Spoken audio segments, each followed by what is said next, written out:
Hey, it's Bob here, and this is an Ask Bob video. I just got an email from Deb, who is moving her store and wants to know if I have any thoughts or suggestions.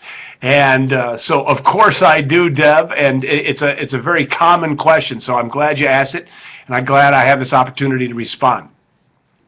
First of all, when you move your store, suggestion number one, make a big deal out of it. Make a promotion out of it. I mean, really, it gives you an opportunity to talk to your customers regularly, frequently, to really create some enthusiasm for the new store and to create enthusiasm for the discounts you're providing before you move. I guess what I'm saying is I would strongly recommend that you use this as an opportunity to clear out old merchandise and to really, go into your new store with fresh stuff. You don't necessarily have to sell it to the bones, but it certainly is an opportunity to clear out those stock rooms, to get, if you've got a storage bin, which we did, to take that storage bin, sell the stuff down, anything that you don't want. This is the perfect opportunity to make it go away. Sell it at a deep discount, donate it, dump it, but don't move it.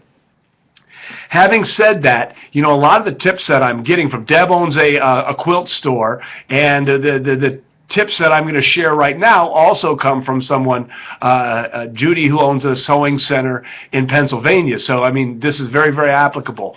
What Judy did was she made an event two ways. She talked about what was happening at the old store, and she also talked about what was happening at the new store. So she used several different medias, which is what I would recommend. She talked about moving in her emails. She talked about moving on Facebook and with social media, and she posted pictures on her website.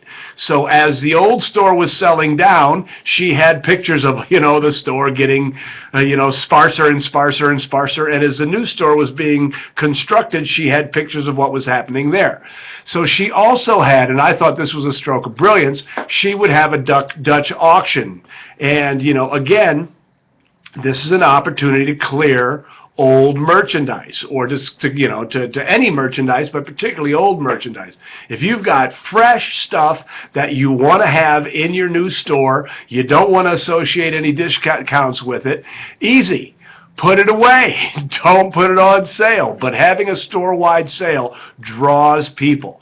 So she had a Dutch auction, and she started everything on sale for 10% off. And the next week it was 15% off. And the next week off it was 20% off. And of course, when it's gone, it's gone. So it adds some real scarcity. People needed to get there in a hurry. And then something else that she did was after she got to about 15%, about halfway through this sale, she did a deal where the more people you brought in a vehicle, the additional people represented extra discounts. So let's say it was the 10% week.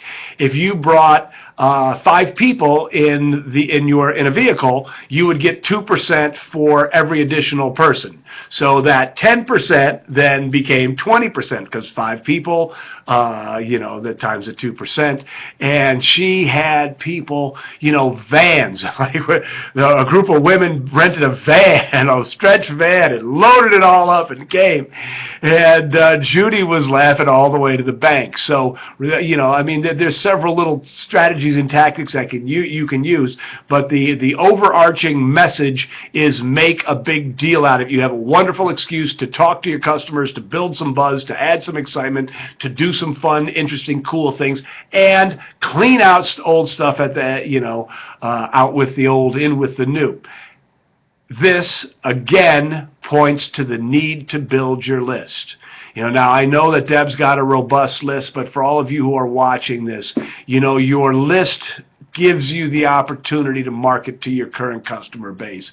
Always, always, always, be incredibly proactive about that. Those new customers, get them into your loyalty program, get their emails, do whatever it takes, but get their emails, get their name and address, get their contact information so that you can proactively build that relationship so that when it's time to move your store, you've got those thousands of people that you can talk to and make the event exciting.